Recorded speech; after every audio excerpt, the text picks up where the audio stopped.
Hi everyone, here's the Bookchemist once again, and since it's that time of the year, the time of tops and charts, I am today going to give you my top 10 best albums of 2015, the best albums that came out this year. The top 10 of my favorite books from this year should already be on my channel. I might film a top 5, top 10 movies from 2015. That said, a few things about this video. Please notice that the albums in this chart are gonna look a bit random and not really in an enlightened way, like I listen to everything, more in an actually random way. That's because they are. Don't take this video too seriously, and please remember, no one ever said I knew anything about music. Before we go with the top 10, let me tell you about a few honorable mentions, including Me or the Jewels by Run the Jewels, which is a remix album of their masterpiece Run the Jewels 2 from last year. This is an incredible remix album, and the first album in history, or one of the first albums in history, to recognize the musical power and the artistic potential of cats. Just listen to it. I'd mention Undertow by Drench, which are a British band. It's an amazing post-punk album reminiscent of like Joy Division and of course the classic post-punk names that come up every time you discuss these things. Maybe not the most original of records, but has both a classic and very modern feel to it. Adventures With by the World Stylers is an album you might not know, but is an amazing electronic album which at times becomes sort of hip-hop, at times becomes kinda folky, very European album in the cheesiest but also best of senses. If you're looking for weird stuff, check that out. And finally, Policy by Will Butler of Arcade Fire's fame and Blurry Face by 21 Pilots are the two albums that didn't make the top 10 but kinda almost did.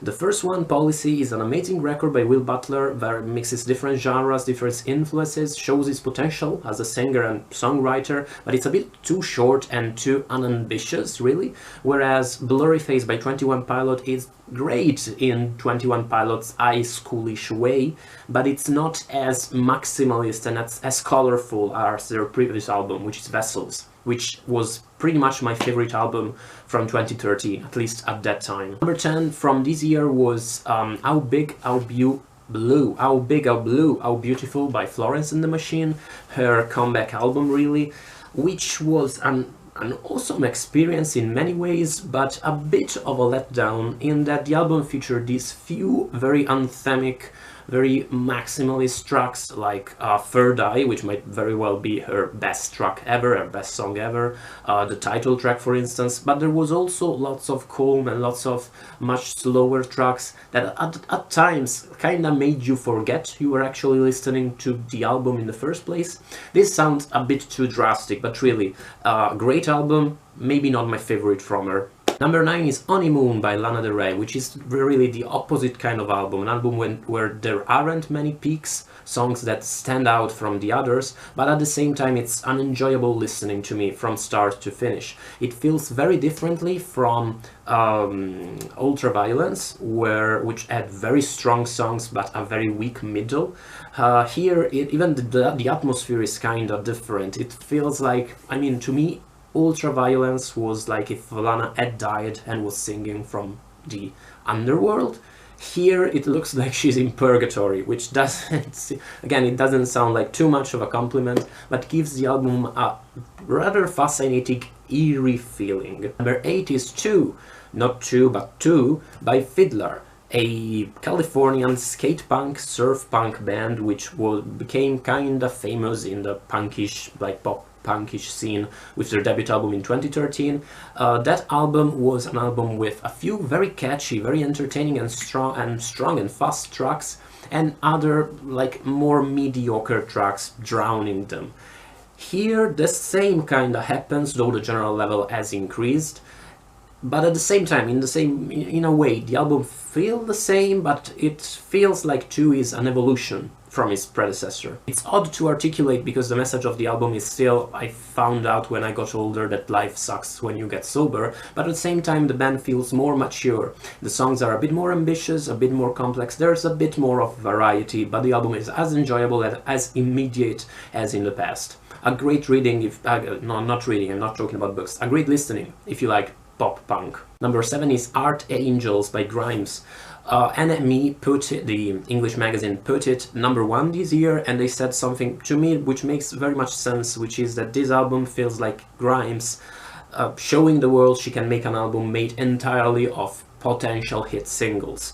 Every song in this album might be a single and a successful one, and the feeling, paradoxically, is that after a certain point, you kinda get used to all this awesomeness. This album is very weird, kinda creepy at times, even scary. It's also rather uplifting and very emotional sometimes, much more than her previous album, Visions. Yeah, Visions was. Number 6 is Happy People by Peace from Birmingham.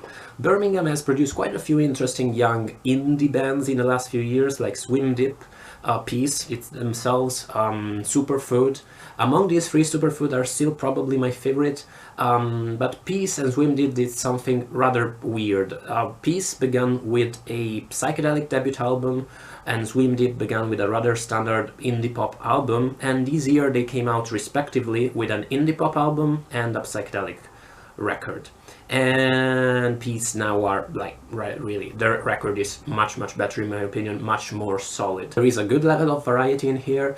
Here some songs stand out from the others without making the others feel weak. I wouldn't say there is a rather weak song in this album. At times the lyrics get kinda annoying and kinda too easy, like on songs like Money, but like there is a song called Perfect Skin in this record, which might be the best indie song of the year, more or less. Number 5 is the record everybody loves, everybody is putting number 1 in the end of the year charts, To Pimp a Butterfly by Kendrick Lamar. Now, I don't know if you stumble upon this video by mistake, but I usually talk about books, and To Pimp a Butterfly to me is the music equivalent of a book I talked about a lot, one of my favorite books, a book I talked about a lot some years ago, which is Infinite Jest by David Foster Wallace. Both album and book are very long, both are really ambitious, both feature recurring themes and circular structures throughout their length, both address very serious topics while at the same time being silly at times, both are extremely entertaining but also rather sad and rather really depressing at times, and of course both are loved by everybody seems to consider them the new Bible, really. The one big difference between the two is that Infinite Jest is about the problems and the troubles you have when you are a privileged middle-class person with nothing to do with your life. It's really the triumph of first world problem. It's as white as it gets, whereas everybody keeps saying To Pimp a Butterfly is black, as in African American, as it possibly can be. I didn't get what all the fuss was about with To Pimp a Butterfly until recently, but then I managed to listen to it carefully with my earphone, paying enough attention to it, and I realized how beautifully produced, how wonderfully layered each song is. Every time you listen to this thing, new meanings and new sounds come to your mind. It's amazing, it's an awesome experience. At the same time, it's a bit too long, there are so many things on the plate here. This is not really a flow at all. I think this album will grow on me in the next few years. One thing I'm going to say is that I think that the reason why this album is so hugely popular in America, and it's hugely popular but not exactly so much in Europe, is that it addresses a specific situation, which is that, of course, of police brutality and in general of explicit or implicit racism in the US today. I think that to fully understand the meaning and the implications of this album, you have to live with this kind of topics on the news every day, whereas I know them but only from a distance, and I probably for this reason I wasn't able to appreciate all the nuances of the record so much. Number 4 is Danger in the Club by Palma Violets, which are a indie band that got so hyped a few years ago. Their single like Best of Friends was the best single of the decade, stuff like they were better than the Strokes all of a sudden, but then kinda disappeared, I think. Now, the fact is that Danger in the Club sounds like an English pub in which people are a bit too tipsy, rather drunk, and they start singing all together, while people close to them play darts or like get wasted, something like that. I know it's probably not a good way to sell this album, but it's exactly how it feels. It feels like an English pub, a sticky English pub, not the cleanest out there. Which is why when the songs like get a bit more like ambitious, like they get a bit more secretive, like they create some kind of atmosphere, like when they get emotional, like in the song No Money Honey, they surprise you so much. This is an album that seems so silly and enjoyable and like bass, but then surprises you every time you listen to it with so many feelings and so many like atmosphere they were able to pack in it. Number 3 is Girls in Peacetime Want to Dance by Belle and Sebastian. Belle and Sebastian are a Scottish indie band who has been around since quite a while. I have mixed feelings about them because I like some of their albums a lot. I like the album If You're Feeling Sinister quite a lot, but they're not exactly one of the bands I listen to the most. Mostly because they are good, they are even great, but not that much, not that top of the decade kind of great. It's weird to explain. Girls in Peacetime might be their best record to date. Girls in Peacetime is a quintessentially Europop record in that it features elements of folk music, lots of elements of cheesy pop music and of 80s pop and electronic music. Each song features a beautiful narrative, and the lyrics sometimes are a bit too, I don't know, too emotional or too over the top, but not in a heavy metal sense, like in the indie equivalent of over the top. At the same time, it's highly enjoyable, I would say, and even the most emotional songs are not the depressing kind of song you find on other Belle records. It manages to be almost as emotional as some of their other albums, while also being consistently fun. A great record to, I think it's a good introduction into their discography. Number 2 is the debut album by FFF's For Fuck's Sake, which are of course the super band made by members of Franz Ferdinand and Sparks. When I heard this project would happen, I knew it will be awesome, but I didn't think it will be this awesome. Franz Ferdinand are of course among the gods of British indie rock, at least 21st century indie rock.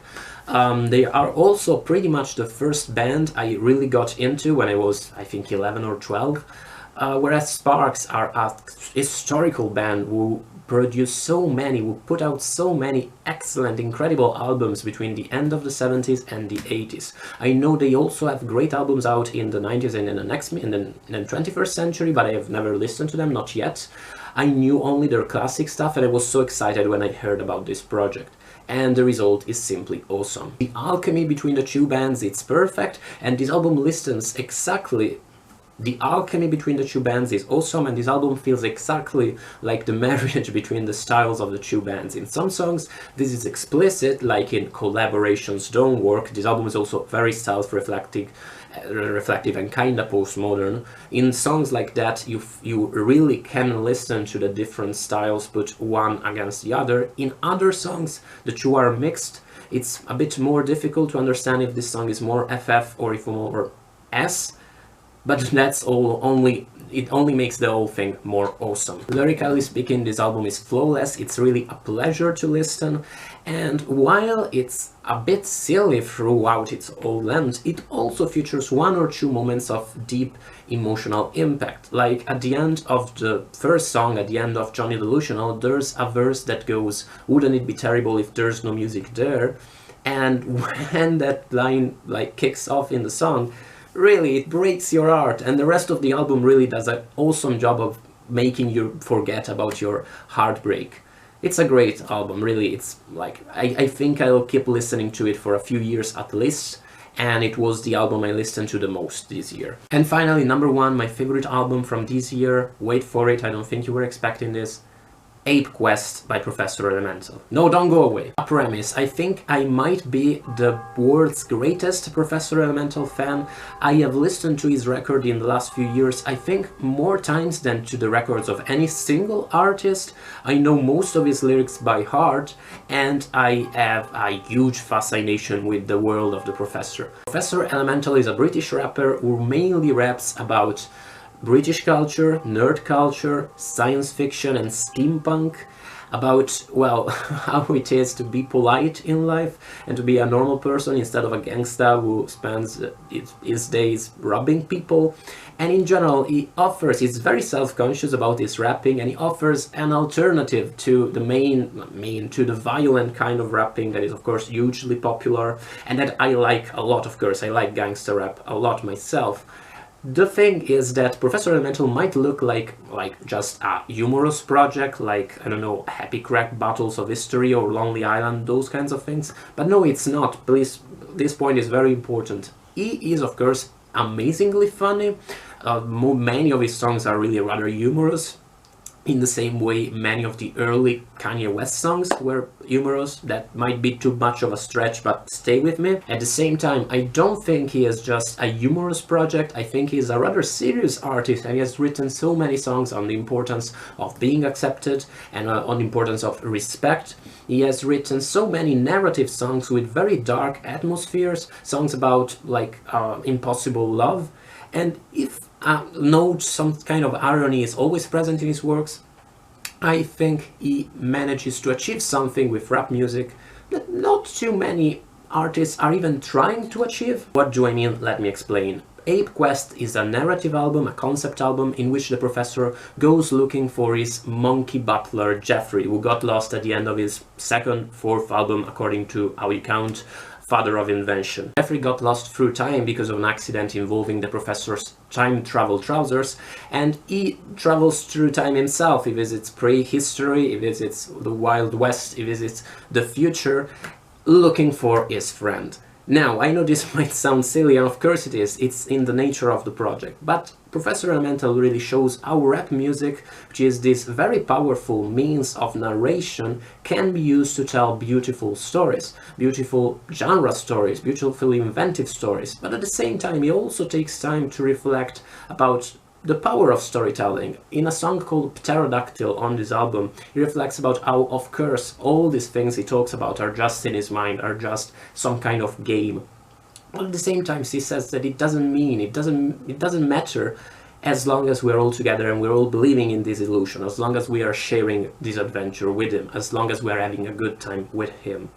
It's an amazing statement, and it shows how escapist narratives, how adventure, which looks from the outside as something that it's there to get you away from the world, and sometimes it's something that isolates you from the world, actually works better, actually works best when you are sharing with others. Really, the professor is very passionate about the value of nerd culture and about the potential of rap music as a narrative means. So you might wonder, did you really put like Professor Elemental above people like Kendrick Lamar and FFS and those kind of artists? I did, because I think that this kind of like innovation, this kind of ambition must be praised. It has to be praised. The professor should be so much more popular than he currently is, and I'm sure he will become in the next few years. I'm also sure that with the other albums in this chart, a few months from now, some of them I'll still listening, some of them I like even more than I do now, but many of them probably I will just listen every once in a while when I remember, oh yeah, there was this one album